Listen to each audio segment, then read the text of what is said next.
समाज सही सोचता है कि बेटियां क्यों पैदा करें, तुम्हारी हवस पूरी करने के लिए। तुम्हें तो अब अपनी बेटी भी देवी नहीं लगती, तो माँ अब छुपा लो वापस अपनी कोख में मुझे, अब ये दुनिया मुझे अच्छी नहीं लगती। तो क्या कह रही ज़िंदगी में बहुत गुस्से और बहुत दुख के साथ मैं ये दरिंदगी पेश कर रही हूँ। हालांकि मुझे इसको वर्णित करने की कोई ज़रूरत नहीं। आप सब उज्जैन में हुए हादसे के बारे में बालिका के साथ सब कुछ जानते हैं, पर फिर भी मुझे कुछ कहना ही है। आज मुझे 28 सितंबर के लिए पुत्र दिवस पर बात करनी थी, पर उज्जैन की घटना जो कि आप सबको पता है, उसके कारण मैं दिन भर स्तब्ध रही। सबको उनका कर्तव्य निभाना चाहिए सोचकर मैंने लेखनी उठाई, पर कलम कर में काँप गई। क्या होगा लिखकर? तो ये मात्र भावुकता की बात नहीं है, पर क्या अपराधी को पाते ही हम उसे सजाए मौत नहीं दे सकते? बिटिया के जख्म सूखने से पहले अपराधी को जख्मी नहीं कर सकते? वो कहते हैं प्रदेश की बेटी है, हम उसकी चिंता करेंगे। पहले दिन बड़े अक्षरों में हाईलाइट हुआ समाचार, दूसरे दिन खबर की जगह छोटी हो गई, कल तक शायद गुम भी हो जाएगी। उस बच्ची की तरह जो गुमसुम है, बेसुध है, बेखबर है अपने वजूद से। उसे दिलाया जाएगा एहसास उसके होने का, छापा जाएगा बयान, मीडिया करेगा प्रश्नों की बौछार।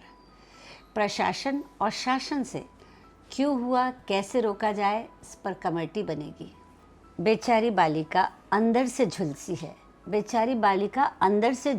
है, जीवन भर झुलसेगी और झुलसते रहेंगे माँ बाप उसकी पीड़ा में। तारीख पर तारीख बढ़ती रहेगी अदालतों में। कभी तो तुरंत अदालत बिठाएं, मुजरिम को फांसी पे उसी वक्त लटकाएं। हम दर्द से तड़पती बालिका को खोया हुआ बचपन तो नहीं लौटा सकते, कम से कम उसे सही न्याय तो दिलवाएं, और नहीं कर सकते इतना भी तो पुरुष अपना मुंह छुपाएं। इस बारे में मेरा देश के बेटों से कुछ कहना है। ये मैं पहले भी कह चुकी हूँ, पर आज पुनः इस बात को याद दिलाना चाहती हूँ। ये मैंने अपने बेटों के लिए लिखा था, पर मैं देश के उन सभी बेटों से कहना चाहती हूँ कि मैंने तुम्हें पैदा किया, इसलिए मेरा ही सम्मान करोगे, ये उचित नहीं। हर स्त्री किसी की माँ, बहन, बेटी होती है। कभी कोई बुरा विचार उसकी देह को लेकर तुम्हारे मन में उपजे तो उसकी जगह मुझे रख के सोचना, सारी दुर्भावनाएं दूर हो जाएंगी। मेरी तरह उसकी देह भी तुम्हारे लिए पूज्य होनी चाहिए। मेरे बनाए खराब खाने पर मुझे माफ़ कर देते हो तो मददगार या पत्नी को क्यों नहीं? अपनी हमसफ़र में हमेशा अपना दोस्त ढूंढो, अपनी प्रेमिका में अपना दोस्त ढूंढो। वो तुम्हारी प्रॉपर्टी नहीं है, उन पर तानाशाही मत करो, उस पर कसे तंज मेरी पीठ पर निशान बनाते हैं। अपनी प्रेमिका को सिर्फ मनोरंजन या आंखें सेकने का सामान मत समझो। तुम्हारी माँ भी कभी जवान थी पहले, तुम और तुम्हारी पत्नी दोनों कामकाजी हैं, तुम्हारी मित्र भी, इसलिए उसका हाथ बटाना हर स्त्री के लिए उसकी देह बहुत कीमती है। अपनी मर्जी के बगैर उसे ना छूना, यही उसका सबसे बड़ा सम्मान है, क्योंकि प्रेम या शादी आपको देह का अधिकार नहीं देते। वैसे तो मुझे गर्व है कि मेरी परवरिश ने तुम में बहुत अच्छे गुण डाले हैं, पर हर पुरुष में स्त्रीयोचित गुण होना भी ज़रूरी है। और अगर तुमने एक स्त्री का भी सम्मान रखा तो समझूंगी कि मेरी शिक्षा सार्थक हुई।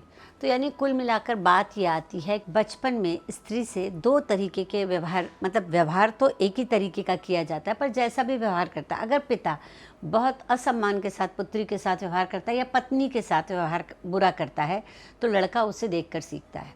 दूसरी चीज़, झुग्गी झोपड़ी सब में स्त्रियों का अपमान करते हुए सीन दिखाई देते। कभी शराब के नशे में आदमी मजदूर वगैरह जो हैं इनको पीटते हैं। तो सब में क्या है, एक ही बात नोटिस की गई, शिक्षा की कमी। तो मेरा कहना है शिक्षा की कमी केवल अनपढ़ गंवार लोगों में नहीं है, स्त्री की देह की परवाह करने की शिक्षा की कमी हर पुरुष में है। कुछ पुरुष इसको बहुत अच्छे से समझ जाते हैं और कुछ बिल्कुल ही समझ पाते, चाहे वो कितने भी पढ़े लिखे क्यों ना हो, तभी तो बलात्कार हो रहे हैं। और इसके लिए सबसे अच्छा उपाय ये है, बचपन से स्कूलों में, झुग्गियों में और ऑफिस में और अस्पतालों में, मतलब हर जगह जहाँ पर पुरुष हों और स्त्रियाँ, बच्चियाँ काम के लिए जाती हों, वहाँ वर्कशॉप चलाई जाए। वर्कशॉप चलाई जाए, एनजीओ की लोगों को बिठाया जाए, हर हफ्ते में क्लासेस लिए जाए, चाहे वो बुज़ुर्ग भी क्यों ना हो। बुज़ुर्ग वृद्धाश्रम में भी बुज़ुर्गों के साथ भी होता है, क्योंकि जेलों में हर जगह पर इस तरह की कक्षाएं और कोर्सेज चलाया जाए जिनमें स्त्री का सम्मान करना सिखाया जाए। और दूसरी चीज़ मैंने नोटिस की कि वो लोग कानून से बेपरवाह हैं। ऐसे लोग जो नशे में रेप करते हैं या कुछ करते हैं, हमारे यहाँ तो नशे में किए गए अपराध को अपराध भी नहीं माना जाता कई बार, तो जो नशे में अपराध करते हैं ऐसे लोगों के लिए उनको डराया जाए। पुलिस वर्कशॉप करी रखी जाए जिसमें पुलिस अपने ऐसे दृश्य दिखाए, ऐसी बातें बताए कि रेप करने वालों के साथ किस तरीके से व्यवहार किया जाता है। कानून के लोग आएँ, वो उन्हें बताएं कि हमने ऐसे कानून बनाए कि अब आप हमसे बच नहीं सकते।